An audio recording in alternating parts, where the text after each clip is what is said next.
ఈరోజు శుక్రవారం దినాన దేవుడిచ్చిన మహాకృపను బట్టి దేవుడు వందనాలు చెల్లిస్తూ వచ్చిన బిడ్డలను దేవుడు దీవించి ఆశీర్వదించలాగా దేవుడు ఈరోజు దేవుని మూలముగా పుట్టడం అంటే ఏంటో మనం తెలుసుకున్నాం. దేవుని మూలంగా పుట్టడం. మనం క్రిస్మస్ చేసుకుంటున్నాము. డిసెంబర్ జనవరి వరకు చలికాలం అంతా కూడా క్రిస్మస్ చేసుకుంటున్నాం. అయితే దేవుని మూలంగా మనం క్రిస్మస్ అంటే ఏంటంటే దేవుని మూలంగా పుట్టడం, దేవుడు మనలో పుట్టడం అన్నమాట. దేవుడి గుణాలు మనలో రావడం. ఈ విషయాలు మనం నేర్చుకుందాము. దాని ముందుగా దేవుని ఆరాధిద్దాము. క్రిస్మస్ అంటే ఏంటంటే దేవుని ఆరాధించడం. గ్రీకు లాటిన్ ఆ పదాల్లో, ఆ భాషలో ఆ పదాలకు అర్థం ఏంటంటే దేవుణ్ణి, క్రీస్తుని ఆరాధించడం అన్నమాట. ఈరోజు మనము ఆరాధించి కొనియాడి ఆయనని ఈ మాటలు చెప్పుకుందాం.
దేవుని మూలంగా పుట్టడం అంటే ఏంటి అని నేర్చుకోవాలి.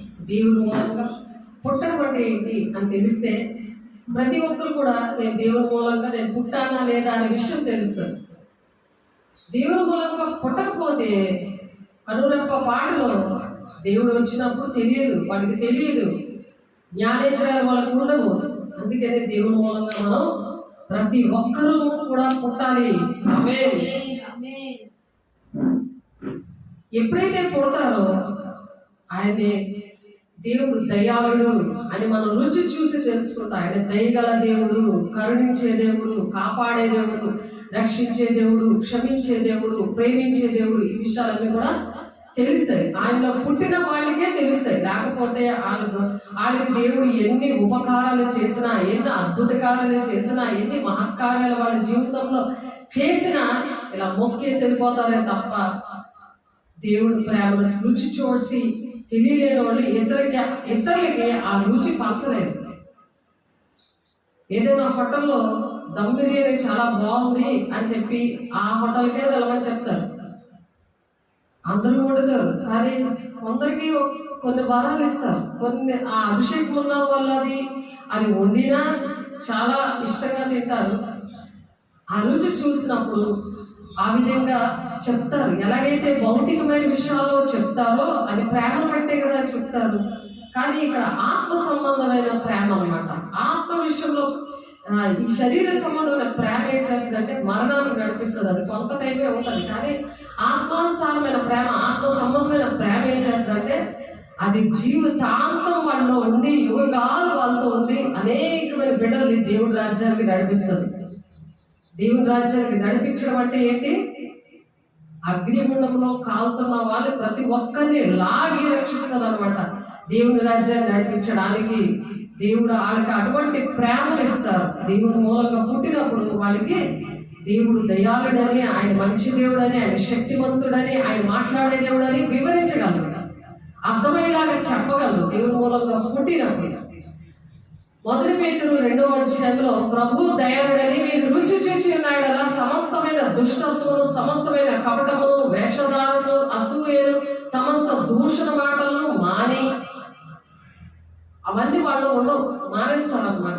లేకపోతే ఇది దేవుడి దగ్గరికి వెళ్తారు, దేవుడి మాటలు వింటారు, దేవుడి పాటలు పాడతారు, దేవుడి వాక్యం చెప్తారు, పచ్చి బూతులు ఆడతారు, పచ్చి అబద్ధాలు ఆడేస్తారు. ఏంటో ఆఫ్టరల్ గా ఉంటుంది. కానీ అబద్ధమును ప్రేమించి జరిగించేవాడు మండు అగ్నిగుండంలో పడిపోతాడని ఎంత క్లియర్ గా రాశారు. దేవుడు రాయిపించారు. దేవుడు భక్తుల ద్వారా పరిశుద్ధాత్మతో నింపబడి దేవుడి మూలంగా పుట్టిన వారిని ఎడల దేవుడు కృప చూపించి వాళ్ళని పట్టుకొని రాయించాడు ఆయన. అవి చదివి కూడా, అవి బోధించి కూడా చాలా మంది అబద్ధాలు ఆడుతున్నారు. ఎందుకంటే దేవుని మూలంగా పుట్టలేనందువల్ల మోసపుచ్చి ఆత్మలో బలైపోతున్నారు. మోసం అది సాతానుడు ఏంటంటే మోసపరుస్తాడు. అలాగా అబద్ధమే కదా. ఈ రోజు క్షమించిన దేవుడిని అడిగి బల్లాలను తీసేస్తూ మళ్ళీ రేపు కూడా మళ్ళీ ఆడేసి మళ్ళీ క్షమించే దేవుడు కదా, ఆయన ప్రేమించే దేవుడు, ఆయన కరుణామయుడు అంటారు.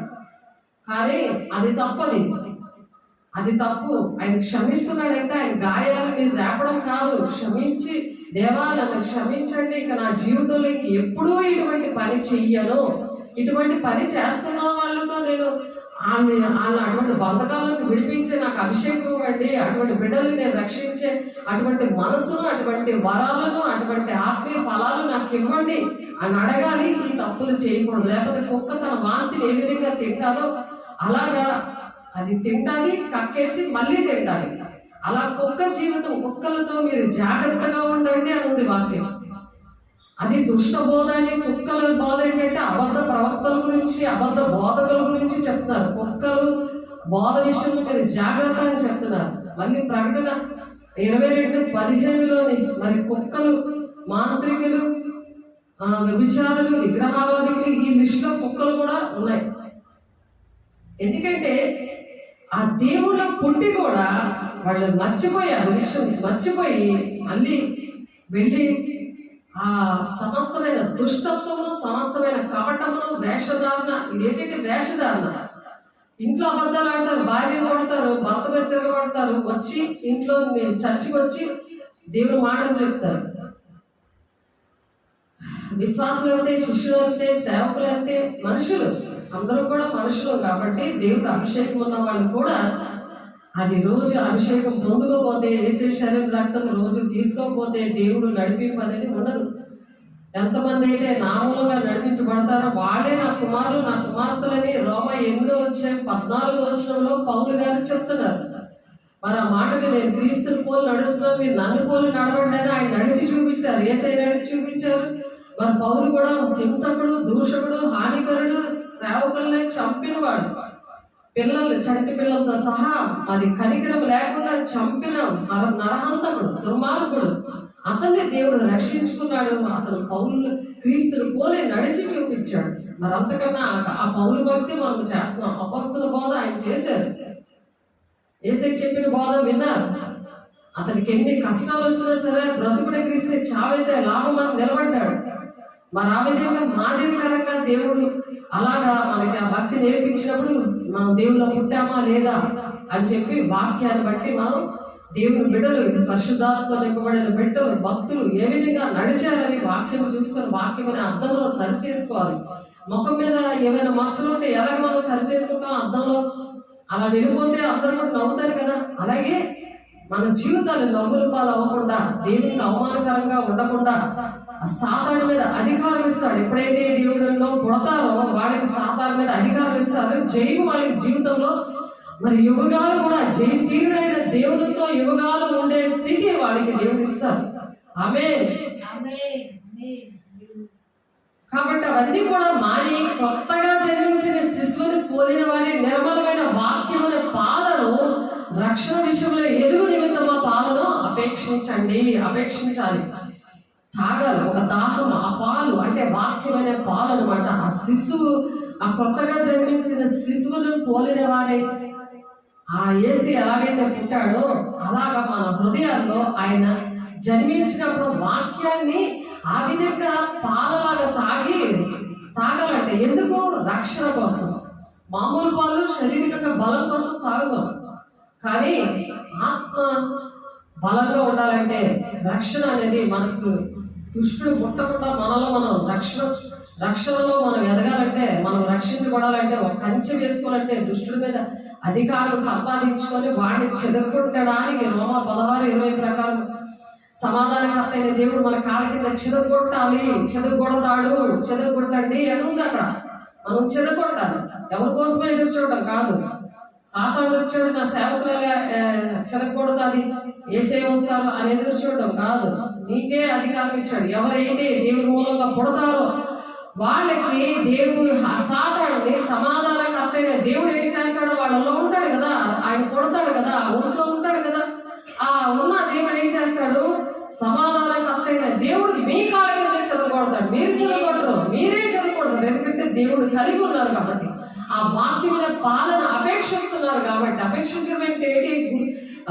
మనసులోని హృదయంలోని ముద్రించుకోవడం. అలా ముద్రించుకున్నప్పుడు ఆ రక్షణ విషయంలో ఎదుగు నిమిత్తం ఆ పాలను అపేక్షించండి. మనుషుల చేత విసర్జింపబడినను, మనుషుల చేత ఎప్పుడు కూడా ఎప్పుడైతే ఇలా ఉంటామో మనుషులు మనల్ని విసర్జిస్తారు. అంటే ఇష్టపడరాడు. మన దగ్గర ఏం లాభం వస్తుంది, ఏం బెనిఫిట్ వస్తుంది అదే చూస్తారు. హాయ్ బాయ్ అంటే ఉంటారు. అడ్డుపడి తినేసి తొక్క ఎలా పారేస్తారో అలాగే ఉంటుంది పరిస్థితి. కాబట్టి మనుషులు చేత విసర్జించబడినను దేవుడి దృష్టికి ఏర్పరచబడినది అమూల్యమైన సజీవమైన రాయి ప్రభువునందుకు వచ్చిన వారే. సజీవమైన రాయి అంటే సంఘము. ఆ రాయి మీద కట్టాడు దేవుడు.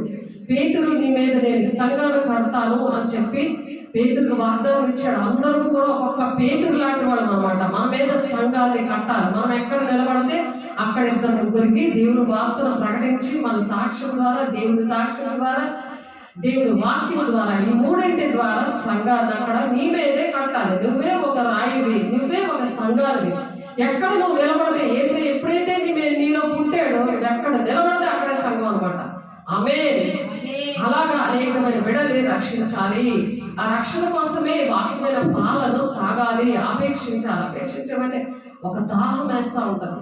ఆ వాక్యమైన దాహం ఉండాలి. మంచిది కావాలంటే మంచిది తాగడానికి దాహం వేస్తుంటది కదా. మనకు అనుక్షణము మనం 2 మాటలు ఆడేమంటే మనకు దాహం వేస్తుంది మంచిది తాగాలని. ఆశ ఉంటుంది, దాహం వేస్తుంది. అలాగా వాక్యము వినాలి, దాన్ని వినాలి, దాని ప్రకారం నడవాలి అని ఒక దాహము మనుషులు అలా ఉన్న వాళ్ళకి దేవుడు ఏంటంటే ఆ వాక్యం అనే అది ఎక్కడుంది? మొదటి పేతురు 2వ అధ్యాయము రెండవ అధ్యాయంలో ఆ మాట ఉన్నది. ఆయన ఫస్ట్ వచనంలో రుచి చూసి ఆయన ఆ రుచి చూసినప్పుడు దేవుడు మనలో పుట్టాడని ఆయన రుచి చూసినప్పుడు ఆయన మనలో పుడతాడు. మనం నమ్మినప్పుడు దేవుడు ప్రేమ ఇలాంటిదా, నేను ఎంత దుర్మార్గురాలుగా ఉన్నా సరే నన్ను క్షమించాడు, నా దేవుడు ప్రేమించాడు, నన్ను కృపచేతనే రక్షించుకున్నాడు, నాకు ఏ అర్హతలు అయిపోయినా నాకు ఈ కార్యం చేసి పెట్టాడు, నా బిడ్డల విషయంలో, నా భర్త విషయంలో, నా కుటుంబం విషయంలో, నా సంఘం విషయంలో ఎన్ని కార్యాలు నా దేవుడు చేశాడని ఒక ప్రేమ, ఒక రుచి, ఆయన ప్రేమ యొక్క రుచిని చూసినప్పుడు ఆ వాక్యం అంటే అంత అంత ఆశ కలుగుతుంది అనమాట. నిర్మలమైన వాక్యమను పాలన. మొదటి పేతురు 2వ అధ్యాయము 3వ వచనంలో ఉంది. ఆ 3వ వచనం పట్టుకొని, దేవా వాక్యమైన పాలు నాకు కావాలయ్యా, ఆ పాలు నాకు నా వంట పట్టాలయ్యా, ఆ వంట పడినప్పుడే నాకు ఆ రక్షణ, ఆ విషయంలో నేను ఎదుగుతాను, ఆ రక్షణ విషయంలో నేను ఎదుగుతాను. మనకుచ్చిగా ఉంటే తల్లి తండ్రి ఎలా ఏడుస్తారో అలాగే దేవుడు ఏడుస్తాడు, ఆత్మీయ తల్లి కూడా ఏడుస్తుంది. తల్లిగా నేను బాప్తిసమిచ్చి వాక్యమైన పాలతో పెంచి వేసే శరీర రక్తం ఇస్తున్నప్పుడు వాడు ఎదగకపోతే నేను కన్నీరు కాల్స్తే అది మంచిదా? దేవుడు దుఃఖపడితే మంచిదా? పరిశుద్ధాత్మ దుఃఖపెట్టకండి, ఈ యుగమందైనా రాబో యుగమందైనా పాపక్షాపం లేదు అంటున్నారు. కాబట్టి ఆ పాలన విషయంలో ఎదుగు నిమిత్తం ఆ పాలను అపేక్షించండి. మనుషుల చేత విసర్జింపబడినను దేవుని దృష్టికి ఏర్పరచబడినది అమూల్యమైన సజీవులైన రాయకు ప్రభు వద్దకు వచ్చిన వారే. ప్రభు వద్దకు మీరు రావాలి. ప్రభు వద్దకు వచ్చిన వారే యేసుక్రీస్తు ద్వారా దేవునికి అనుకూలములకు ఆత్మ సంబంధమైన బలులను అర్పించబడుతున్నారు. ఆత్మ సంబంధమైన బలులను అర్పించడానికి పరిశుద్ధంగా మనం జీవించాలి అని చెప్తున్నారు. అలాగా శిశువు మనం అలాగా పుట్టాలి. కాబట్టి ప్రియులారా, మనం ఒకరినొకరు ప్రేమించము. ఎప్పుడైతే అలా పుడతారో ఎదుటోళ్ళు ఎంత దుష్టపాలు చేస్తున్నా ఒక ప్రేమ, ఒక జాలి, ఒక కనికరం వాళ్ళ మీద పుడతారు. వాళ్ళు అలా దుష్ట మనుషులాగా దుష్ట ప్రవర్తన విడిచిపెట్టలేనప్పుడు ఆ దుష్టుడిని వెళ్ళగొట్టి వాళ్ళ నుంచి అప్పుడు మనం మాట్లాడడం. దుష్టుడు ఉండగా మనం మాట్లాడితే పందుల మధ్య ముత్యాలంటే ఏంటి? వాక్యం.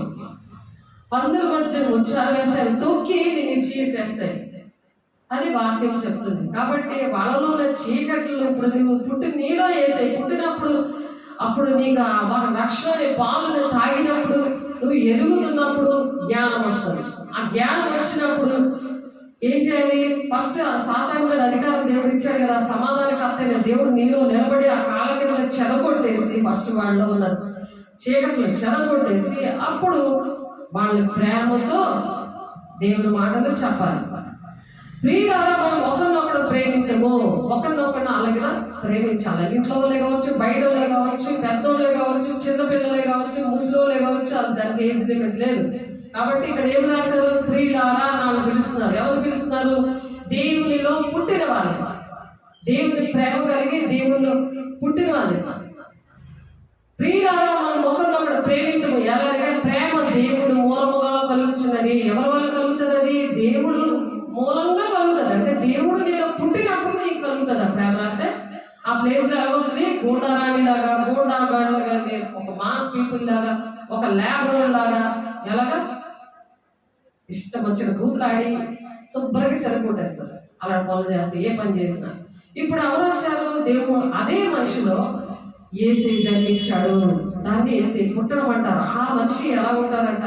ఆ మనిషి కోసం దేవుడు చెప్తున్నారు. ఎవరైతే అలా ఉన్నారో ఆ చెడు వ్యసనాల నుండి విడుదల పొందుకునే దేవునిలో జన్మించిన వాళ్ళు. ప్రియులారా, మనం ఒకరినొకరు ప్రేమించడం ఎలాగైనా ప్రేమ దేవుడు మూలముగా కలిగి ఉంది. ఎందుకు చెప్పగలుగుతున్నాం అలాగా? దేవుడు మనలో పుట్టినప్పుడు మనము ఆ మాటలు చెప్పగలం. దేవుని మూలముగా కలుగుతున్నది ప్రేమ, దేవుని మూలముగా కలుగుతుంది. ఎందుకు? దేవుని ప్రేమలో ఉన్నాను కాబట్టి నేను ఇలా మాట్లాడుతున్నాను, లేకపోతే నీ కండిషన్లో ఉంటే నేను ఇలా మాట్లాడను అని నువ్వు గట్టిగా చెప్పగలవు. ఎందుకంటే ఆ కండిషన్ ఒకప్పుడు నీకు కూడా ఉండేది కాబట్టి, చూసావు కాబట్టి. ఆ కండిషన్లో ఉన్నప్పుడు నాకు ఎలాగ దేవుడు నాకు ప్రేమ పెట్టాడు, అలాగే ఈ మనిషి కూడా ఆ ప్రేమ నేర్పించాలి అని ఒక ధ్యాస, ఒక జ్ఞానము, ఒక భయము. దేవుడు రేపు పొద్దున్న నువ్వు శరీరంతో జరిగించిన మంచివే సరే చెడ్డవే సరే అది న్యాయపడి ముందు నేను అక్కప్ప చెప్పాలి బాబోయ్ అని ఒక భయంతో దేవుడి మూలంగా నేను పుట్టాను కాబట్టి ఆ ప్రేమ నేను చూపిస్తాను. ప్రేమించు ప్రతి వాడు దేవుని మూలంగా పుట్టిన వాడే దేవుని ఎరుగును అంటాడు. దేవుడు ఎలా ఉంటాడో తెలుసు కదా. దేవుడు అలాగే నిన్ను కూడా నన్ను కూడా అలాగే దేవుడు శిక్ష పెడితే, దేవుడు అలాగే మనల్ని కూడా దండించి కొట్టి శిక్ష పెట్టి చెప్తే ఆ కృప ద్వారానే రక్షించుకున్నాడు. కాబట్టి ఏ అర్హత లేకపోయినా అభిషేకించి ఆ మాటలు నేర్పించి దేవుని వాక్యమైన పాదం తాగించి ఆ రక్షణ ఇచ్చి అలాగే దేవుల్లో పుట్టేలాగా ఎదిగేలాగా చేశాడు కదా. మరి మనము క్రిస్మస్ అంటే ఏంటి? అనేక మందిని దేవునికి ప్రేమను చూపించాలి, ఒకరినొకరు ప్రేమించుకోవాలి. ఎందుకంటే ఏలైనగా ప్రేమ దేవుని మూలంగా కలుగుతుంది. కేకు లేకపోతే ఏవో బట్టలు ఇచ్చి దాంతో సరిపోదు.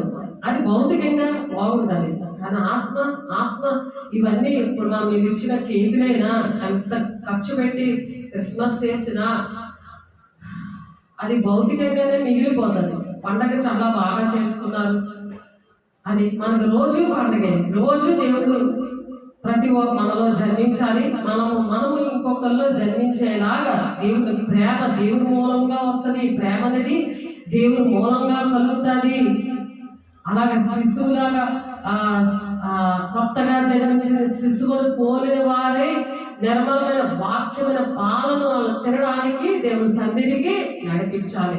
ఆ పాలనకి తాగించడం నేర్పించాలి. ఆ పాలు వల్ల ఆత్మ బలపడుతుంది, వాళ్ళ రక్షణ పొందుకుంటారు. రక్షణ అంటే ఏంటి? భారతదేశం పొందుకోవడం, మారు మనసు పొందుకొని సమస్తమైన దుష్టత్వాన్ని, సమస్తమైన కపటమును, వేషధారణ, అసూయ, సమస్త దోషమాటలు మానేసి వాళ్ళు కొత్తగా జన్మించిన శిశువులాగా తయారవుతారు.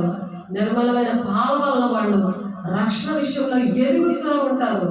ఆ పాలని ఎప్పుడు కూడా అపేక్షించడానికి వాళ్ళకు కూడా నీకు ఎప్పుడు ఎలాంటి దాహం వచ్చేదో ఆ వాక్యం వినాలని, వాక్యం దేవుడి మాటలు వినాలని, ఆ వాక్యం వల్ల శక్తిని, దేవుని యొక్క అభిషేకాన్ని పొందుకొని దేవుని సన్నిధిలో పొందుకొని ఏ విధంగా అయితే ఎదిగామో అలాగ వాళ్ళు కూడా ఎదగాలని దేవుని దగ్గర కన్నీరు కారుస్తూ వాళ్ళ మాట వినలేకపోతే, వాళ్ళ మాట వినలేకపోతే కన్నీరు కారుస్తాం.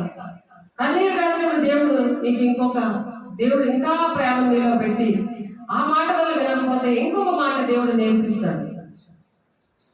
నీ ద్వారా ఆ మనిషికి ప్రార్థన చేసినప్పుడు వాళ్ళకి ఉన్న పాపములు, శాపములు, మరి ఆ చీకట్లు విడుదల వచ్చేలాగా నిన్ను అభిషేకిస్తాడు.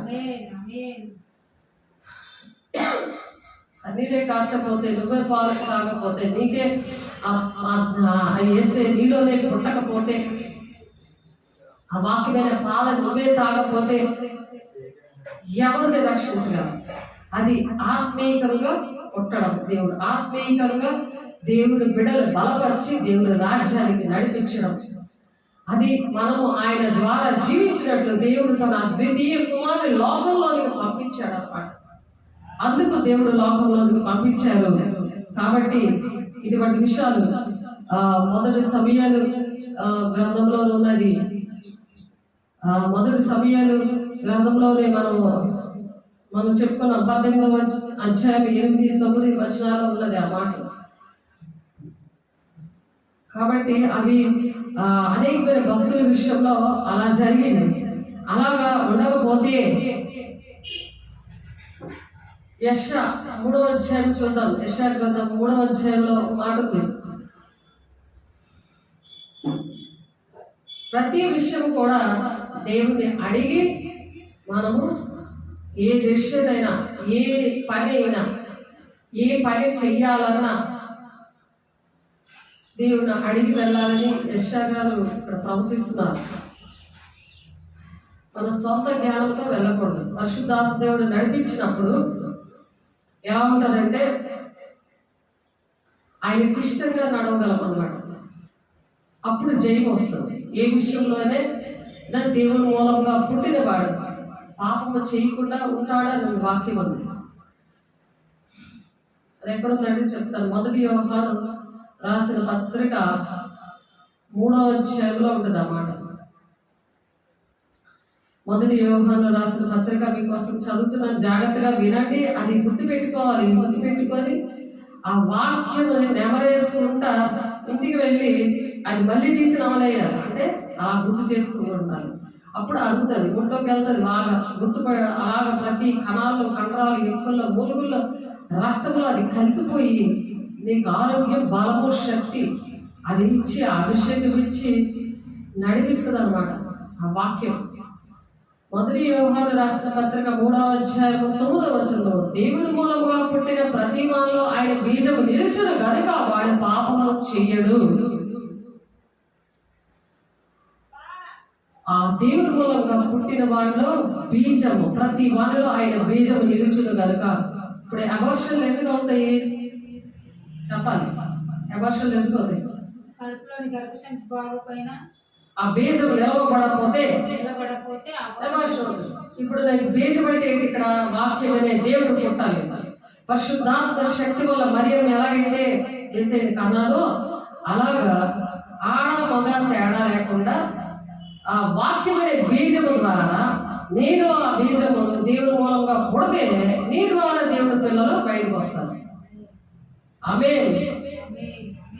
దేవుని మూలంగా పుట్టిన మనం ప్రతి వాళ్ళలో ఆయన బీజము నిలిచిన కనుక ఇక్కడ బీజము నిలుస్తుందంట. అబార్షన్ అవ్వదు. మామూలుగా ఎందుకు అబార్షన్ అవుతుంది? సాతాను బీజము భౌతికంగా సాతాను బీజం పడుతుంది. సాతాను మనిషితో సాతాను అవిశ్వాసకి విశ్వాసకి పొత్తు కుదరదు అని వాక్యం చెప్తుంది. ఎందుకు? అవిశ్వాసి విశ్వాసి కలిసినప్పుడు, పెళ్లి చేసుకున్నప్పుడు ఆ బీజం ఏంటంటే అబార్షన్ అవుతుంది.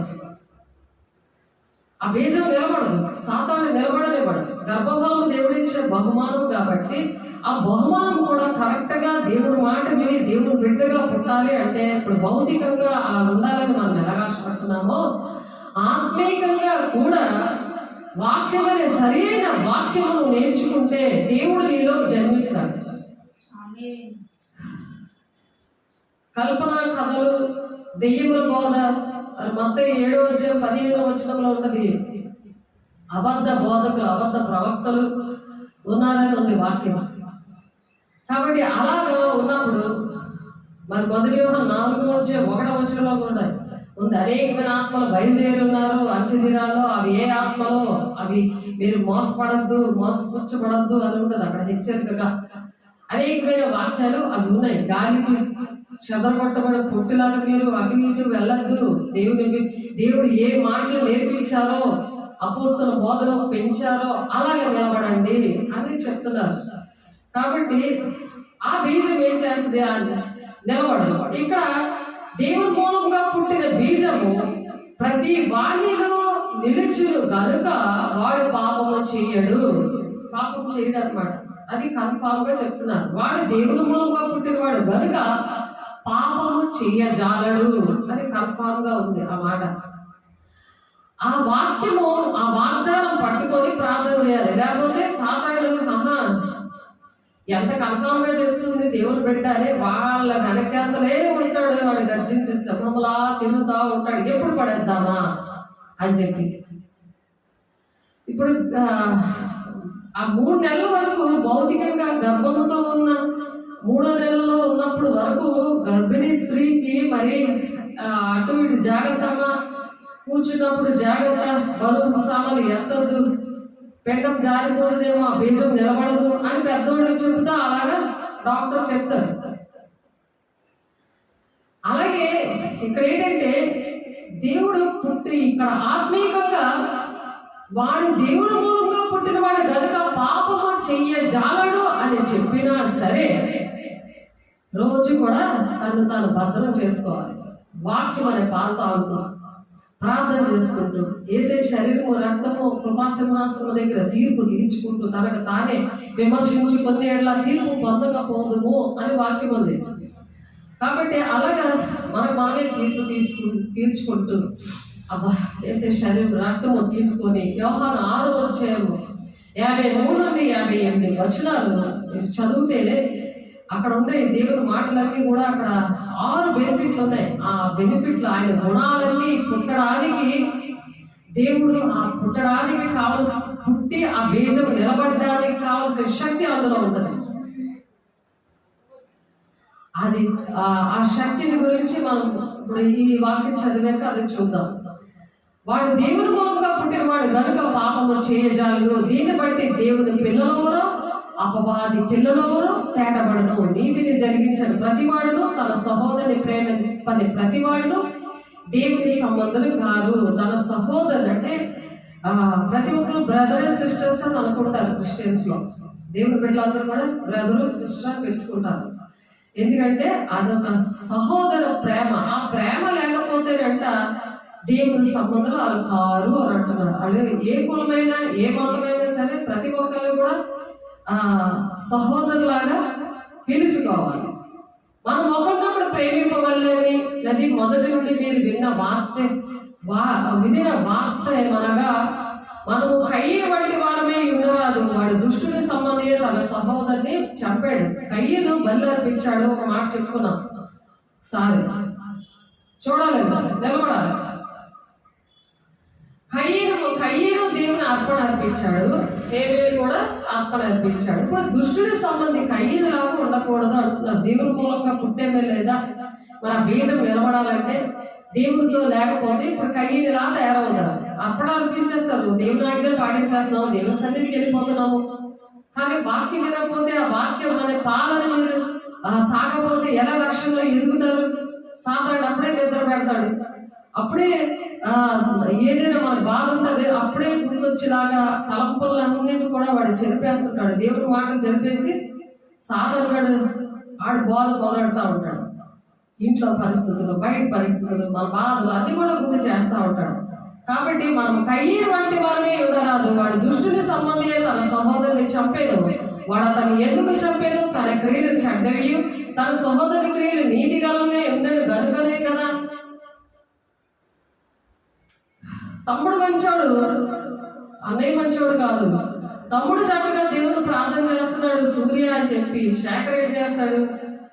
వాడి మీద గెల్లడమో గెచ్చడమో, వాడి మీద గోడయజం చేయడమో, సాడీలు చెప్పడమో, వాడు ప్రార్థన చేయడు, వీడు వాక్యం చదువుకోడు, వాక్యం చదవలేకూడదు, వాడు ఎదగడప్పుడు వీడు ఎదగడు. ఇప్పుడు కయ్యను హేబేలు అలాగా ఎలా ఉన్నారో అలాగే దేవుని మూలంగా పుట్టిన వాళ్ళు హేబేలు సూర్యలాగా పనిచేస్తారు.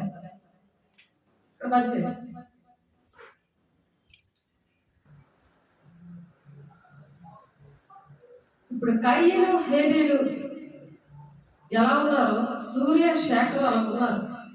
ఇప్పుడు దేవుని మూలంగా పుట్టిన సూర్య శేఖర్ ఏంటంటే ద్వేషిస్తూ ఉంటాడు, జలసి ఉంటుంది. అలాగే హేబేలు అలా ద్వేషించాడు. ఎప్పుడైతే దేవుని మూలంగా మనం ఉంటామో, దేవుని మూలంగా మనం పుడతామో, దేవుని మూలంగా మనం పుట్టినప్పుడు దేవుడు మనలో ఉంటాడు. సాతానుడు మరి కయ్యను ఏ విధంగా దేశ దిమ్మరై ఉంటాడు? అతన్ని చంపితే 7 వాళ్ళకి ఎంతో శాపం అని ఉంది వాక్యం. వాళ్ళ చెడ్డవాళ్ళని చంపితే సరే అది శాపమే. దేవుడే వాళ్ళకి శిక్ష విధిస్తాడు ఆ చెడ్డవారు. సూర్యుని ప్రార్థన చేయకుండా శేఖర్ ఏం చేస్తున్నాడు? వాక్యం నేర్చుకున్నాడు, ప్రార్థన నేర్చుకున్నాడు, ఎప్పుడు గొడవ ఆడుతూ ఉంటాడు. అదేంటంటే దేవుని మూలంగా పుట్టలేని వాడు అనమాట శేఖర్, కయ్యను లాగా. అలా ఉండకూడదని మరి తల్లిదండ్రులు ఇద్దరు కూడా పరిశుభ్రత ఉండాలి, లేకపోతే పిల్లలు అపవిత్రులైపోతారా అని ఉంది. మరి తండ్రి తాగుతా ఉంటే ఏం జరుగుతుంది? పిల్లలకి ఆశీర్వాదం ఉండదు, కుటుంబానికి ఆశీర్వాదకరం ఉండదు. సాతానుడు అలాగే తాగించి ఇంటిని పాడు చేసి ఇంటిని అలాగే మనిషి మంచోడే కానీ ఆ సాతానుడు ఆ తాగుడికి, ఆ చెడు వ్యసనాలకి అది గురి చేసి మరి పిల్లలు అపవిత్రులైపోయేలాగా ఆ వయసుకి తగ్గట్టు ఎదగకుండా, వాక్యమైన పాలు తాగకుండా పొట్టోలాగా ఉన్నారు వాళ్ళు. రూతు పిల్లలు కూడా ఆశాజ్యోతి మరి ఇస్తే ఇద్దరు కూడా అలాగే ఉండేవారు. మరి ఎంత పొడి ఎదిగారు ఇప్పుడు అలా వాక్యమైన పాల ద్వారా పెంచినప్పుడు. ఆలోచించండి, దేవుడి బిడ్డలుగా మనం దేవుని మూలంగా పుట్టామా లేకపోతే సాతాను మూలంగా మనం పుట్టామా అనేది మనము ఎప్పుడు కూడా చెక్ చేసుకోవాలి. దుష్టుడు ముట్టకుండా తను భద్రం చేసుకోవాలి. మనం ఇతరుల సహోదరులు ప్రేమిస్తున్నామా? మన కుటుంబాన్ని మన రాజ్యాన్ని పట్టుకుంటున్నామా? దేవుని పిల్లల్ని కూడా ఇతరులు కూడా మతం కులం భేదం లేకుండా అందరినీ ప్రేమించగలుగుతున్నామా? మనుషులు పెట్టుకున్నాం కదా, మతము కులము భేదాలు ఇవన్నీ కూడా మనుషులు పెట్టుకున్నారు. దుష్టుడు పెట్టాడు, వాళ్ళలో దూరిపోయి. దేవుడు ఒక్కడే. అందరూ క్రిస్మస్ లోకమంతా లోకాలనే రారాజని మనం పాట పాడుకున్నాం కదా. ఆయన లోక రక్షకుడు, లోకాలందరినీ రక్షించడానికి ఆయన పుట్టాడు. కాబట్టి మనము సహోదరులు ప్రేమించుతున్నాము గనక అలా ప్రేమిస్తే మనకు బెనిఫిట్ ఏంటో తెలుసా?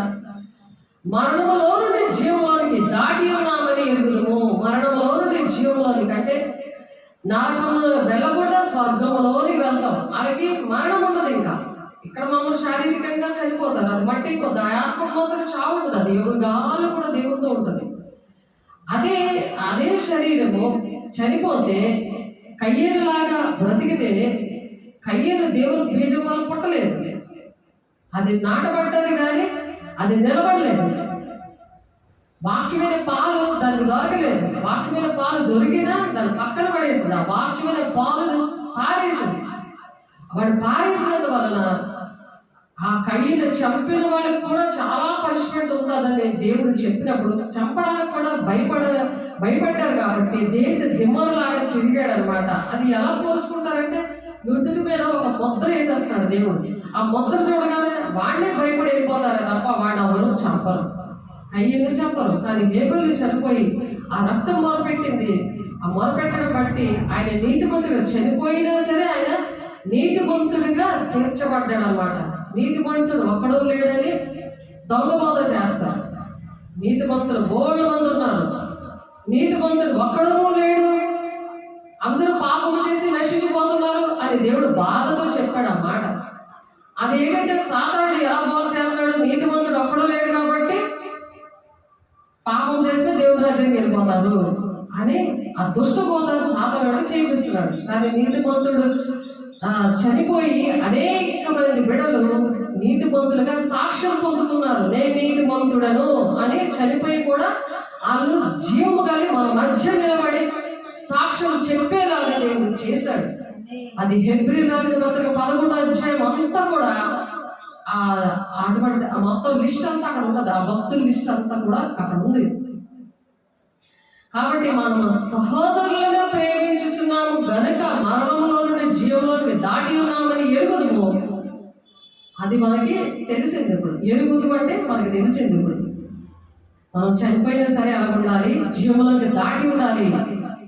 మరణంలో నుండి జీవంలోకి దాటి ఉండడం అంటే యుగాలు దేవుని రాజ్యంలో ఉంటాం అనమాట. అలాగే నీతిమంతులుగా సాక్ష్యం పొందుకుంటాం. దేవుని మూలంగా పుట్టాము అని కన్ఫామ్ గా మనం చెప్పగలిగి ఉండాలి. మన క్రియల ద్వారా ఇతరులు మన కోసం సాక్ష్యం చెప్పగలిగి ఉండాలి. మనలో యేసయ్యని చూడాలి, ఆ గుణాలు రావాలి. ఆ గుణాలు ఉన్నాయో లేదో వాక్యమైన అర్థంలోనే చెక్ చేసుకోవాలి. మనము సహోదరులు ప్రేమించున్నాం కనుక మరణంలో నుండి జీవంలోనికి దాటి ఉన్నామని ఎరుగుదుము. ప్రేమ లేని వాడు మరణమందు నిలిచి ఉన్నాడు. అంటే చనిపోతే నువ్వు నరకాన్ని కన్ఫర్మ్ గా వెళ్ళిపోతావు అని ఇక్కడే నీకు అర్థమైపోవాలి. ఆ వాక్యమైన అర్థంలో చూసుకుంటే నేను అలాగే దేవుని రాజ్యానికి వెళ్ళను, ఎందుకంటే నాకు ప్రేమ లేదు, ఇతరులను ప్రేమించలేకపోతున్నాను.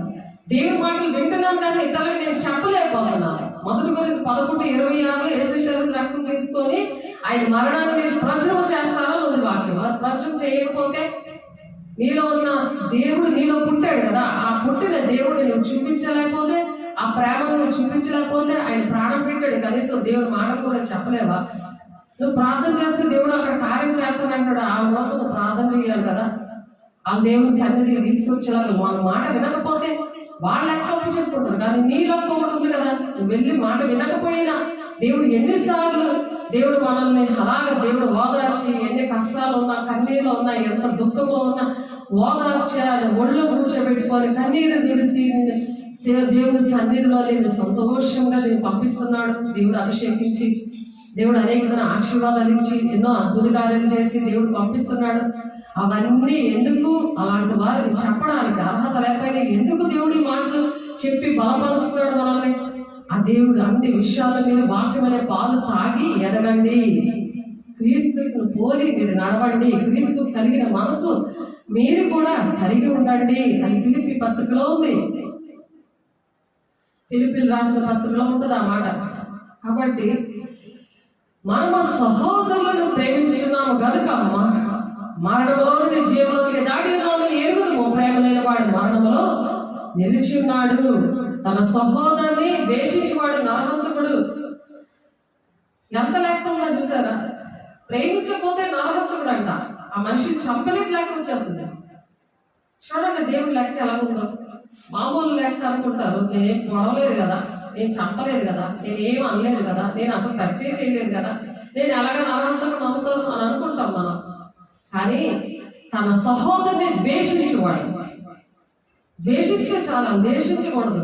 తప్పు చేస్తున్న వాళ్ళు ద్వేషించకూడదు. వాళ్ళ మీద జాలి, కనికరము, ప్రేమ కలిగి వాళ్ళకి ఎలా చెప్పాలి ప్రభావం, ఎలాగ నా వెలుగును ప్రకాశింప చెయ్యాలి అనే విషయాలు ఆలోచించాలి. అలా ఆ జ్ఞానం ఇవ్వండి ప్రభా. అలాంటి మాటలు కొరత లేని ఆత్మతో నింపండి, అప్పుడు వారు దేవుడు మాటలే పలుకుతారని యోహాను 3వ అధ్యాయంలో ఉంది ఆ మాట. కాబట్టి ఆ కొరత లేని ఆత్మతో నింపినప్పుడు ఆ దేవుని మాటల ద్వారా వాళ్ళకి కూడా నిత్య జీవం వచ్చేలాగా మనం నరహంతకులుగా ఉండకుండా దేవుడు అలాగా కాపాడుతాడు. ఏ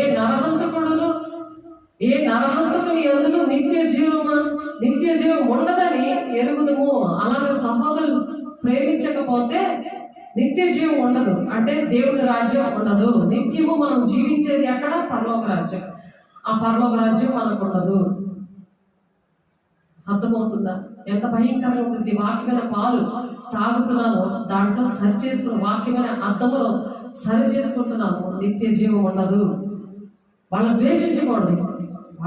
వాళ్ళ కోసం కన్నీరు కాచి ప్రార్థన చేసినప్పుడు వాళ్ళలో ఉన్న ద్వేషం అంతా పోయి ఆ కన్నీరల్లే స్వచ్ఛమైన ఆ దేవుడు, ఆ ప్రేమ కన్నీరల్లే స్వచ్ఛమైనది దేవుని ప్రేమ అని పాడుకున్నాం కదా. ఆ ప్రేమ మనలో నింపుతాడు. ఆ ద్వేషం అంతా తీసేస్తాడు దేవుడు. అది తీసేసి వాళ్ళకి ప్రేమగా చెప్పే హృదయాన్ని ఇస్తాడు. వాళ్ళు ఉన్న చీకటి వెళ్ళగొట్టే అభిషేకాన్ని ఇస్తాడు. ఈ మనిషి మంచివాడే, కానీ మనిషిలో ఉన్నది దురాత్మల సమూహం అని హెబ్రీయుల 6:12 వచనంలో ఉంటుంది కదా. మనం పోరాడేది శరీరంతో కాదు, అది బాగా గుర్తుపెట్టుకోవాలి. మనం పోరాడేది శరీరంతో కాదు, లోకనాథులతోనూ ఆకాశ మండలంలోనూ దురాత్మల సమూహంతో మనం పోరాడాలన్నమాట. ఇంట్లోనైనా సంఘంలోనైనా దేశంలోనే జరుగుతుంది ఇది. కాబట్టి మనుషులు మంచోలే, కానీ దుష్టుడు వాడు ఎల్లలేని దేవుని రాజ్యాన్ని వాడికి అర్హత లేదు.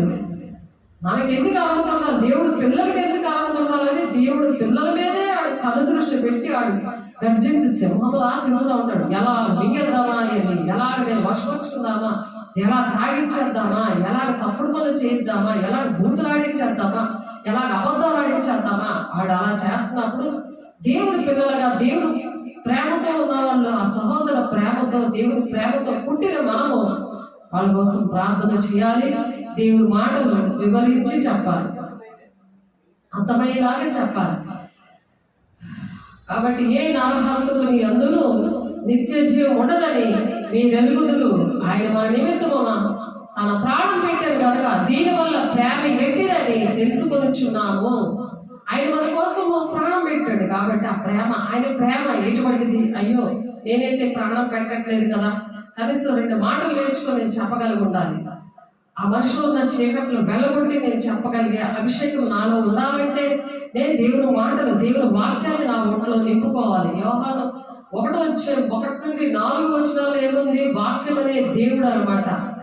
ఆ దేవుడు మనలోనూ ఉంటే ఆ వెలుగు ఏం చేస్తుందంటే చీకటిని ప్రకాశింపచేస్తుంది. ఈ వెలుగు అనే దేవుడు మనలో ఉండి ఆ చీకటి మనిషిని ప్రకాశింపచేసే ఆ శక్తిని ఆ దేవుడు మనలో పుట్టినందుకు కలుగుతుంది, ఆ ప్రేమ కలుగుతుంది. కాబట్టి ఆయన మన నిమిత్తము తన ప్రాణం పెట్టాడు. ఈ వెలుగును ప్రకాశింపచేశాడు. ఆయన ప్రాణం పెట్టేసి మన ప్రాణం పెట్టకుండానే ఉచితంగా మన పాపాలు క్షమించాడు ఆయన. కాబట్టి ప్రాణం పెట్టాడు. కాబట్టి దీనివల్ల ప్రేమ ఎట్టిదని తెలుసుకొనిచున్న మనము కూడా సహోదరుల నిమిత్తము మన ప్రాణములను పెట్టబద్ధులమై ఉన్నాము. 16వ వచనం, 1 యోహాను 3వ అధ్యాయం 16వ వచనం. మనం కూడా వాళ్ళ కోసం ప్రాణం పెట్టబద్ధులై ఉన్నాం. అమ్మో కొడతాడేమో, రాయి విసిరేస్తాడేమో, దేంతో కొడతాడు, ఏసే అలాగనుకుంటే ప్రాణం పెడతాడా మన కోసం? మరి యూదులు ఎలా హింసించారు, మేకులు కొట్టారు, అలాగే కొట్టారు కదా.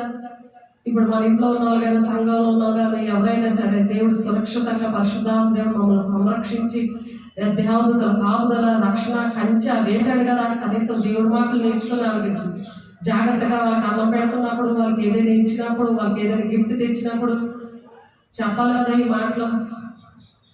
అవిశ్వాసులు ఏం చేస్తారు? వాడు సాతానుడు ఏం చెప్తాడు? వాడు వినడు, నువ్వు చెప్పక్కలేదు, నువ్వు వినడు, నువ్వు చెప్పదు, నువ్వు వెళ్ళిపో ఇక్కడ నుండి అని వాడి కుటుంబాన్ని ముక్కలు చేసేస్తూ ఉంటాడు. వాడు వినడు అని చెప్తారు. ఇంట్లోనైనా ఎక్కడైనా సరే ఏసే రక్తం చల్లుకొని, ఏసే రక్తం రాసుకొని, ఏసే రక్తం ఇల్లంతా చల్లుకొని వాటర్లో వేసి కూర్చోవాలి, మోకరించి కూర్చోవాలి.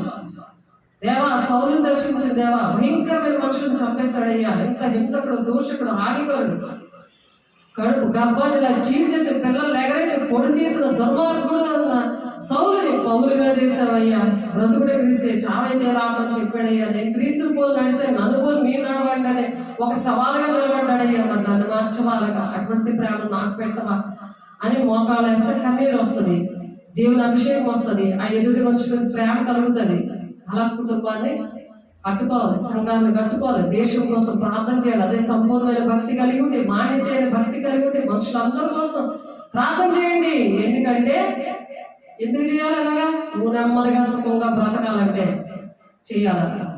సంపూర్ణమైన భక్తి, మాన్యతైన భక్తి లేకుండా చేసేవనుకో ఆలలో ఉన్న చీకట్లు నీ ఒంట్లోకి వెళ్తాయి. అందుకనే వేసే కృపాసింహాసనం దగ్గర తను తాను విమర్శించుకొని ఆ తీర్పు పొందకపోదు అన్నాడు. విమర్శించుకుంటే అంటే చెయ్యకపోయినా నేను ఇలా చేశానయ్యా, ఇలా నా వల్లే ప్రభా, అలాగే నా కుటుంబం ఇలా ఉంది, నా సంఘం ఇలాగే ఉంది, నా వల్లే ప్రభా, నేను ప్రార్థన చేయడం రాలేదయ్యా, నేను సువార్త చేయడం రాలేదయ్యా, నీ వాక్యం నాకు గుర్తులేదయ్యా, నీ వాక్యం వస్తున్నాడు మర్చిపోతున్నాయ్యా, నీకు నాకు దోషమనే గోడ అడ్డంగా వచ్చిందయ్యా, నేను ప్రార్థన చేసినా నీ దగ్గరికి చేరలేదయ్యా, అందుకే నాకు జాబులు రాలేదయ్యా, నాకు దీవెనలు రాలేదయ్యా, నా సంఘ పరిస్థితి, నా కుటుంబం, నా దేశం ఇలా ఉందంటే నేనే కారణమయ్యా అని విమర్శించుకుంటూ దేవుని శరీరం రక్తము తీసుకొని అప్పుడు మరణాన్ని ప్రచారం చేయమని ఉంది. ఏమైనా క్వాలిటీస్ లేకుండా ఉద్యోగం ఇవ్వరు కదా, అర్హత లేకుండా ఏదైనా ఉద్యోగం ఇస్తారా? అలాగే అర్హత లేకుండా దేవుడి పిల్లలు కనలేదు. అందరు కంటారా దేవుడి పిల్లల్ని? మీకు ఆ 4-10 ఉంటుంది, ప్రసవ వేదన కలిగిన పిల్లలు కలు అని చెప్తున్నారు. అప్పుడు నీ శత్రువులు నేను గుర్తిస్తానంటున్నారు. అలాగే నీతిని రాజ్యం మొదటి వెతుకు, నీ పరలోకానికి తెలుసు, నీకేది కావాలో ఆయన ఇస్తాను అంటున్నాడు. ఆయన మన నిమిత్తము తన ప్రాణం పెట్టాడు కనుక దీనివల్ల మనం వేసే ప్రేమ ఏంటో, ఆయన ఎలా ప్రాణం పెట్టాడో, ఎలాగ ఆయన జన్మించాడో, మనము కూడా సహోదరుల నిమిత్తం మన ప్రాణంలో పెట్ట బద్దులమై ఉన్నాము. ఈ లోకపు జీవనోపాధి కలిగి ఉండి కూడా తన సహోదరికి లేమి కలుగుట చూసి అతని ఎడల ఎంత మాత్రము కనికరము చూపని వారి దేవుని ప్రేమ ఎలా నిలుచునంటారు. జీవనోపాధి గవర్నమెంట్ ఎంప్లాయీస్ అంతమంది ఉన్నారు. అలాంటి వాళ్ళు ఎవరైతే పేదవాళ్ళు ఉన్నారో వాళ్ళందరి దగ్గరికి వెళ్ళి ఎన్నో వాళ్ళకి ప్రార్థన చేయడం రాకపోతే కనీసము దేవుని సన్నిధికి వచ్చేలాగా వాళ్ళకి దేవుని మాటలు చెప్పి వాళ్ళకి ఏమి లేవో అవి చూసి ఆ జీవనోపాధి ఉన్నవాళ్ళు, గవర్నమెంట్ ఎంప్లాయీస్ ఉన్నవాళ్ళు, కష్టపడి జీవితం పెంచుకుంటున్న వాళ్ళు దశభాగాన్ని కాకుండా సన్నిధికి రావడమే కాదు, వాళ్ళు ఆ విధంగా ఉన్నప్పుడు దేవుని ప్రేమ ఎలా నిలబడుతుంది అని చెప్తున్నారు. ఎలా నిలబడుతుంది నీకు ప్రేమ అని చెప్పి దేవుడు ఏం చెప్తున్నారు? దేవుని మూలంగా పుట్టిన వాళ్ళకి ఒక పేరు పెడుతున్నాడు. ఏ పేరు అది? చిన్న పిల్లలారా, మాటతోనూ నాలుగుతోనూ కాకుండా క్రియతోనూ సత్యంతోనూ మనం ప్రేమిద్దాం. దేవుడి మూలంగా పుడితే క్రియలతో ప్రేమిస్తారంట, మాటలతో కాదు. పేదాల మీదే గాలి ఉండదారని చెప్తారు అందరూ. శాస్త్రులు, పరిసయ్యులు వాళ్ళు చెప్తారు కానీ వాళ్ళు చెయ్యరు అని ఉంటారు. కాబట్టి చిన్న పిల్లలారా, దేవుని అనుకుంటాం కదా, దేవుని పిల్లలుగా మనతో ఏం చెప్తున్నారు? చిన్న పిల్లలారా, మాటతోనూ నాలుకతోనూ కాక క్రియతోనూ సత్యముతోనూ ప్రేమించాలి. అప్పుడు దేవుడి బిడ్డలమ్మ, అమ్మాయి దేవుని బిడ్డలమ్మా, ఇలా దేవుని బిడ్డలమ్మ ఇలా అని అందరూ ధనపెడతారు. సేవకులే కానక్కర్లేదు, అమ్మ దేవుళ్ళు వచ్చావమ్మ అని అంటారు. ఎవరైనా కష్టంలో వస్తే ముందు నీకోసం ప్రార్థన చేయడమే కాదు, వాళ్ళకి ఏదో ఒకటి ఇవ్వాలి, ఏదో ఒకటి పెట్టాలి. ఆ సమస్య ఏంటో, నీ ఇంట్లో వాళ్ళ సమస్య, నీ కూతురికి వస్తే ఎలాంటి సమస్య వచ్చిందో, ఎలా బాధపడతావో, అలాగా నీ కొడుకు వస్తే ఎలాంటి బాధపడతావో, అలాగా మతం కులం భేదం లేకుండా ప్రతి ఒక్క బిడ్డ విషయంలో నువ్వు కేర్ తీసుకోవాలి. అది దేవుని మూలంగా పుట్టడం అంటే. బాగా గుర్తుపెట్టుకోండి, 1 యోహాను 3:18 ప్రకారం నన్ను వాడుకో ప్రభా చేస్తున్నాను అని అడగాలి కన్నీరు కాచి. ఏదేదో పిచ్చి ప్రార్థన చేస్తే దేవుడికి ఇష్టం ఉండదు. ఆయనకి ఇష్టమైన ప్రార్థన చేయాలి. ఆయనకి ఇష్టమైన చేస్తే నీ భర్త తాగుతున్నాడా, నేను బాధ పెడుతున్నాడా, నీ పిల్లలు పొట్టిగా ఉన్నారా, నీ పిల్లలు చదవట్లేదా, వాక్యం అర్థం అవ్వట్లేదా, కంప్లైంట్లు వస్తున్నాయా, ఇవన్నీ కూడా దేవుడు ఇలా చూసేస్తాడు. ఆమేన్. ఎప్పుడు క్రియల ద్వారా దేవుడు ప్రేమించినప్పుడు, దేవుడు పిల్లలు ప్రేమిస్తున్నప్పుడు, అనేక మంది కుటుంబాల కోసం నీ పిల్లలు, దేవుడి పిల్లలు అంటే నీ పిల్లలుగా నువ్వు ప్రేమించినప్పుడు దేవుడు ఆ విధంగా క్రియలతో చిన్న పిల్లలాగా అని దేవుడు మాట్లాడుతున్నారు మనతో. మాటతోనూ నాలుగుతోనూ కాక క్రియలతోనూ సత్యముతోనూ మనం ప్రేమించాలి. ఇందువల్ల మనం సత్య సంబంధం అని ఎరుగుదాము. సత్య సంబంధం అంటే దేవుని సంబంధం. సత్య స్వరూపైన ఆత్మ నీలో వచ్చినప్పుడు సర్వ సత్యంలోకి దేవుడు నడిపిస్తున్నాడని అర్థమవుతుంది. దేవుడు నన్ను నడిపిస్తున్నాడు, నేను దేవుని కుమార్తెని, నేను దేవుని కుమారుడిని అని రోమ 8:14 ప్రకారము అర్థమవుతుంది. దేవుడు మన హృదయము కంటే అది కూడా సమస్తము ఎరిగి ఉన్నాడు కనుక మన హృదయము ఏ విషయంలో మన ఎంత దోషారోపణ చేయనో ఆయా విషయంలో ఆయన ఎదుట మన హృదయములను సమ్మతిపరుచుకుందాము. ఏ విషయంలో ఇంకా దేవా ఇంకేమైనా ఉన్నాయా చెప్పండి అయ్యా, నీకు ఇష్టమైనవి ఏమున్నాయా చేయమంటావయ్యా, నేను చేస్తానయ్యా, నీకు ఇష్టంగా ఉంటానయ్యా, నీకు లోబడతానయ్యా అది లోబడి 3:7 ఏముంది, నాకు లోబడండి, దుష్టుడు ఎదిరించాడు, మీ అందరిని పారిపోరండి. ఆ దుష్టుడు వెళ్ళిపోయాడు, ఇక తాగడు కదా, మార్కెట్టే కదా, దేవుడు లోబడాలి కదా. క్రియల ద్వారా నేను ఏ పని చేయమంటా ప్రభా అని బయలుదేరాలి. టైం ఉంటే బయలుదేరిపోవాలి. టైం ఉంటే వాళ్ళ కోసం అయ్యో వీళ్ళు ఇలా ఉన్నారు, వీళ్ళ విషయం ఏంటి, దేవా నన్ను వాడుకోనైనా బయలుదేరితే అప్పుడు దేవుడు ఎవరో ఒకరు దేవుడు పంపిస్తాడు నీకోసం. మన సౌలు విషయంలో అననీయాన్ని పంపించాడు.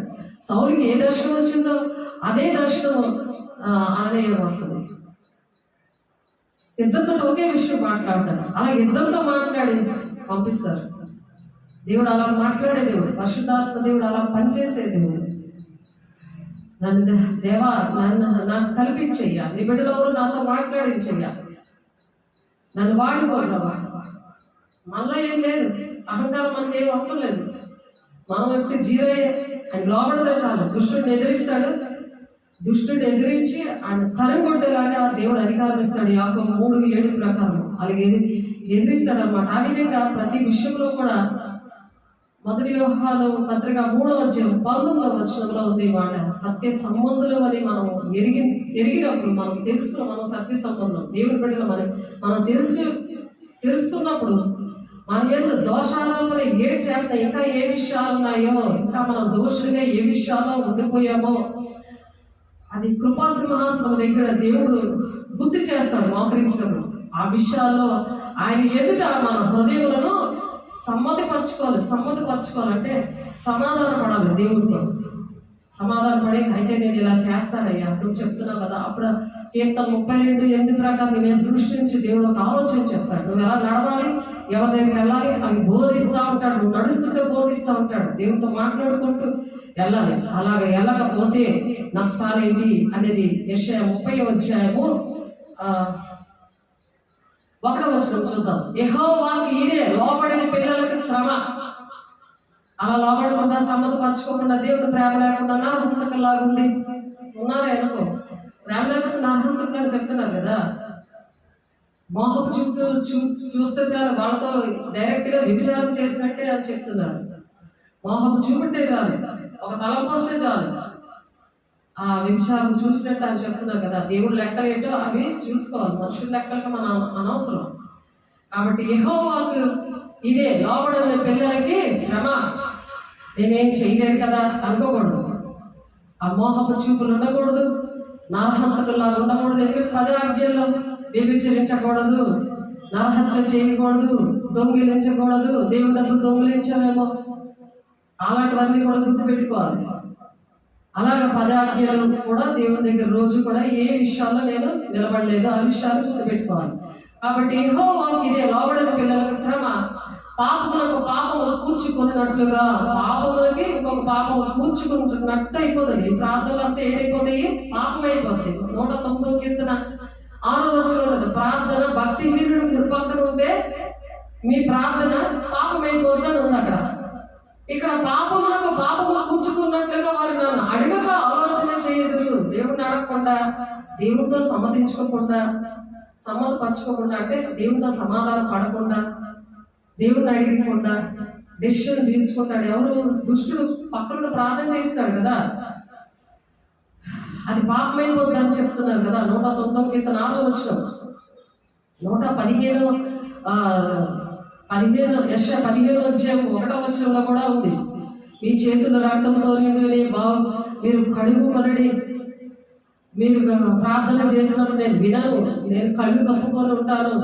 ఎందుకంటే మీరు చేతుల రక్తంతో ఉన్నాయి, మీరు బహుగా ప్రార్థన చేస్తే నేను వినను అంటున్నాడు. అందుకే దిద్దుబాటు లేకుండా దేవుడిని సమ్మతించి ఆయన ఇంకా ఏ దోషాలు ఉన్నాయో, ఏ పాపములు ఉన్నాయో అవన్నీ కూడా దేవునితో సమ్మత పడకుండా నేను దేవుని మూలంగానే పుట్టానులే అని అనుకుంటే ఆ బీజం నిలబడదు కాదు కదా. ఇది పాపము కూర్చుకున్నట్లుగా నన్ను అడగక ఆలోచన చేయుదురు, నా ఆత్మ నియమింపని సంధి చేసుకుందురు. దేవుడు నియమించలేదు, దేవుడు చేయమని ఇంకా చెప్పలేదు. నీ అంతను నీ స్వబుద్ధి అందు ఆధారపడకుండా పూర్ణ ప్రవర్తన అంతటి యందు యెహోవా అధికారం ఒప్పుగా ఉంది. సామెతలు 3వ అధ్యాయంలో ఉంటుంది, 3, 4, 5 వచనాలు. అప్పుడు నీ మార్గాలు నేను సరళం చేస్తాను ఉంది అక్కడ.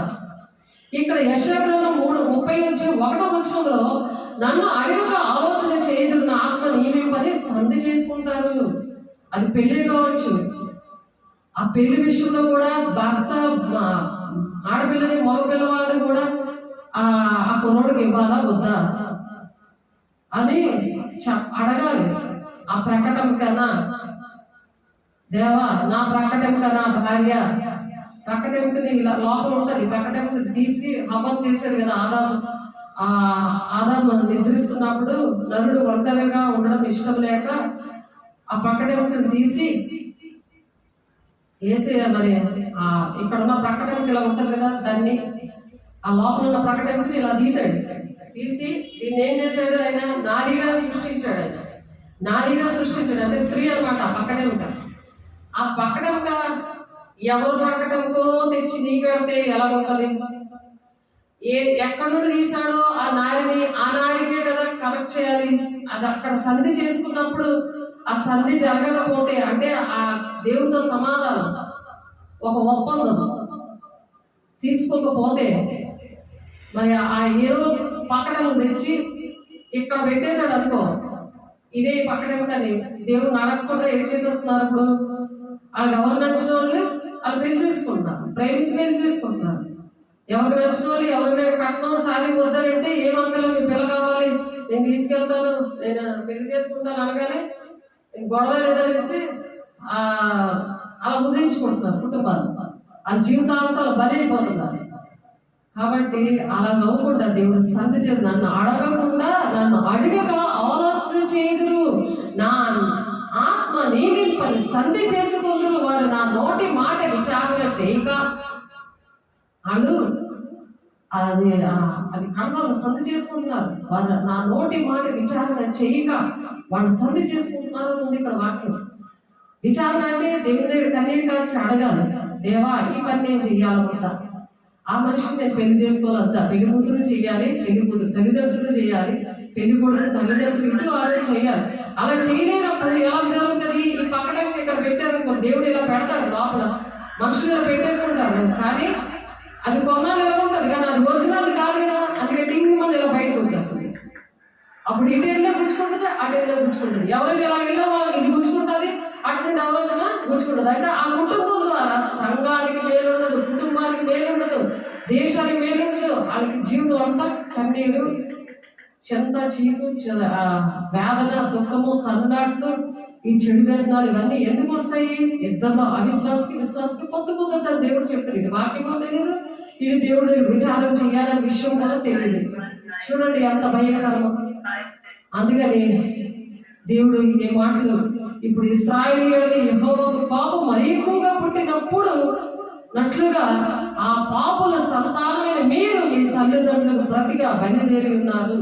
ఇశ్రాయేలు పాపము అటువంటి బోధ, ఆ కోపం ఒకసారి దేవుడి మీద తిరగబడ్డారు కదా, అలా తిరుగుబాటు చేసి దేవుడే మాట్లాడతాడులే, దేవుడు ఉన్నాడో లేదో తెలియదు, దేవుడికి ఇష్టంగా బతకట్లేదు అని ఆలోచించకుండా దేవుడు లేడు, దేవుడు ఉంటే నాకు ఎందుకు ఇలా జరుగుతుంది అని తిరుగుబడే స్వభావం జరిగి ఇలా ఇశ్రాయేలు ప్రజల్లాగా యెహోవా కోపం మరి ఎక్కువగా పుట్టించేటట్టుగా ఆ సంతానం మీదకి ఆ పాపం వచ్చేలాగా చేసుకుంటున్నారు. ఇది సంఖ్యాకాండం 32:14 ఉంది.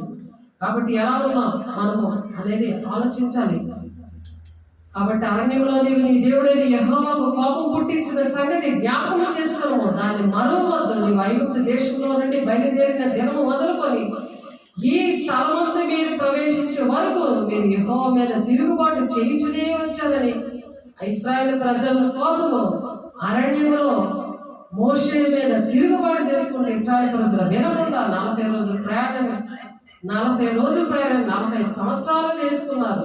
తిరుగుబాటు వల్ల జీవితాలు ఎలా ఉన్నాయంటే, ఎన్ని సంవత్సరాలు పెళ్ళి ఎన్ని సంవత్సరాలు అయినా, సంఘానికి ఎన్ని సంవత్సరాలు వచ్చినా ఆ తిరుగుబాటు స్వభావము ఏం చేసింది, ఆ సాతానుగాడి స్వభావము సమాధానం లేకుండా చేసింది. అందువల్ల మనం ఏం నేర్చుకుంటున్నాము, దేవుని మూలంగా మనం పుట్టామా లేదా, దేవుని అడిగి మనం ఏదైనా తెలుసుకుంటున్నామా లేదా, ఈ క్రిస్మస్ అంటే ఏంటి, లోకానికి లోక రక్షకుడు ఎందుకు వచ్చాడు, లోకాన్ని రక్షించడానికి వచ్చినప్పుడు మరి దేవుడు ఏ విధంగా ఆయన వాగ్దానము అనే భూమి దేవుడి రాజ్యానికి తీసుకెళ్లాలని కూడా ఆయన మరణించారు కదా, ఆయన పునరుద్ధారుడయ్యాడు, ఎలాగ వచ్చాడో అలాగే ఆయన వచ్చి మనం తీసుకెళ్తాడని మనం అలాగ సిద్ధపడి ఉండాలి. దేవుని మూలంగా పుట్టాలి లేదా భద్రపరచుకుంటే మనము సిద్ధపడి మనం ఉండాలని ఈ మాటలు దేవుడు దీవించుడుగాక. ప్రార్థన చేసుకుందాం. పరిశుద్ధ ప్రేమల దేవాభిషక్తులారా, దుష్టుల ఆటంకాలను తొలగించండి, మహిమ పొందుకోండి. ఆయన నేను రక్తాన్ని విడుదల మీద ప్రోక్షిస్తున్నాను వేస్తున్నాము, మహిమగల నామంలో ప్రభు రాజు మీద నీ రక్తాన్ని ప్రోక్షించండి వేస్తున్నాము. మహిమగల దేవానందని సమాధానం సంతోషము నాయన ఇదిగోనని కుటుంబాల్లో మీరు ఉంచుతున్నారయ్యా, నీకు స్తోత్రాలు, నీ సాక్షిగా నిలబెట్టుకున్నారయ్యా, నీకు స్తోత్రాలు అయ్యా. ఆయన ప్రతి ఒక్కరిలో మీరు పుట్టి నా తండ్రి నాయన మేలు నాయన అనేకుడి దీవెనలు ఆశీర్వాదాలు ఇహలోకము సంబంధమైనవే కాకుండా పర సంబంధమైనవి ఉండాలని ఆశపడి ప్రతి విషయంలో ఓర్చుకొని ప్రభు నీ వాక్యం అనే పాలన అపేక్షిస్తూ ప్రభు అన్ని విషయాల్లో ఎదిగి అనేక మందిని ఎదిగించడానికి లోక రక్షకుడిగా మీరు వచ్చారని మాకు నేర్పించినందుకు మీ కోట్లాది వందనాలు స్తోత్రాలు చెల్లిస్తూ మరి మీ సాక్షిగా మమ్మల్ని ఆదివారం నిలబెట్టుకుంటున్నందుకు అయ్యా మీకే కోట్లాది వందనాలు చెల్లిస్తూ నాయన మరి వింటున్న ప్రతి ఒక్క బిడ్డని ఆన్లైన్లోని ఆఫ్లైన్లోని వింటున్న ప్రతి ఒక్క బిడ్డని దీవించి ఆశీర్వదించి సమస్త మహిమ ఘనత ప్రభావం మీరే పొందుకున్నందుకు వందనాలు స్తోత్రాలు చెల్లిస్తూ యేసయ్య పరిశుద్ధ నామములో బ్రతిమలాడి వేడుకుంటున్నాం తండ్రి, ఆమేన్. తండ్రి యొక్క దీవెన, కుమారుని యొక్క కృప, పరిశుద్ధాత్మ యొక్క నిత్య సహవాసం, వాక్యం అనే దేవుడే అయ్యా ప్రతి ఒక్కరిలో యేసు నామములో మరి పుట్టి మరి సదాకాలము అయ్యా నా తండ్రి వాక్య స్వరూపి అయిన సదాకాలము ఉండును గాక. ఆమేన్. God bless you.